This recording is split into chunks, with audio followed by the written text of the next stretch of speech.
2025 সালের শিক্ষার্থীরা, তোমাদের জন্য একটি সমস্যা নিয়ে আমরা আজকে প্র্যাকটিস করব। দেখো, এখানে একটি সেট দিয়ে একটি অন্বয় দেওয়া আছে। একটা সেটের সাহায্যে একটি অন্বয়, এরকম অনেক সময় দুইটা সেটের সাহায্যে অন্বয় থাকে, অন্বয় বা রিলেশন। এই কাজ, এখানে দুইটা কাজ আছে।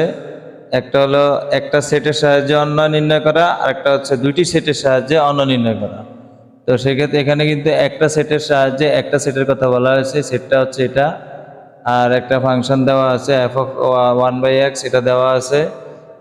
ক নম্বরে বলছে ফি = 2, 3, 5, 7, 11, 13 কে সেট গঠন পদ্ধতিতে প্রকাশ করো। তো সেক্ষেত্রে আমরা যদি ক নম্বর করি, দেখাও ক নম্বর। এখানে প্রথমে আমরা এটাকে সেট গঠন পদ্ধতিতে প্রকাশ করতে গেলে লিখতে পারি যে